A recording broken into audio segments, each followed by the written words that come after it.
The troubles in Europe seemed far away and unrelated to life on La Frontera.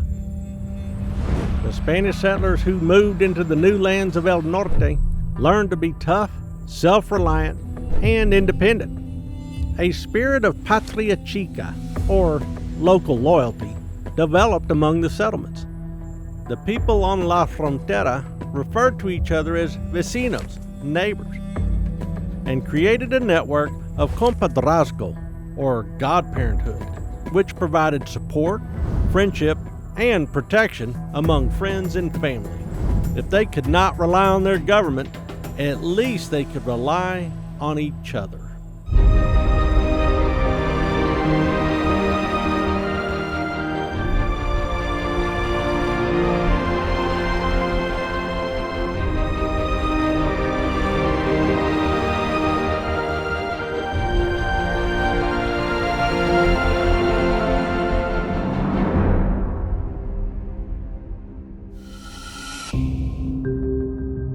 In one remote corner of New Spain, the discouraged padres who had abandoned Tejas returned to the College of Santa Cruz de Querétaro and waited for their next assignment.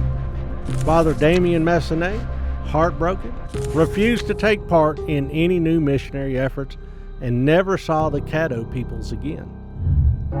He may have been haunted by church teachings.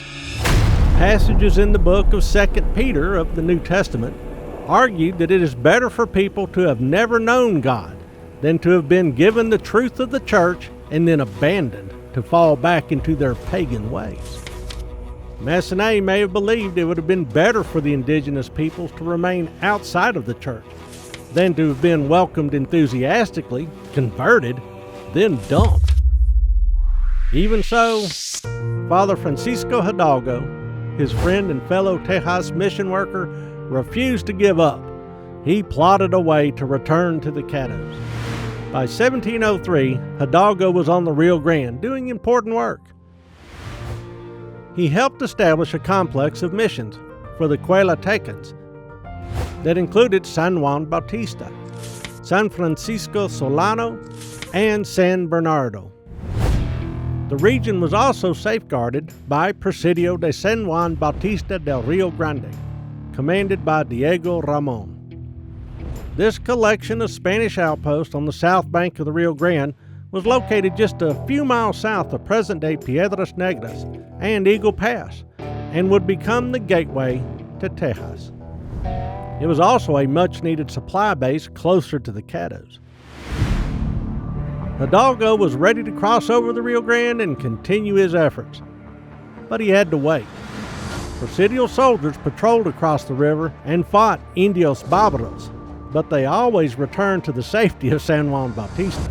They declared Tejas too dangerous. Meanwhile, France was winning the war in Europe and had placed their candidate on the throne of Spain. Was the old rivalry over? In 1711, Hidalgo thought he would test this theory.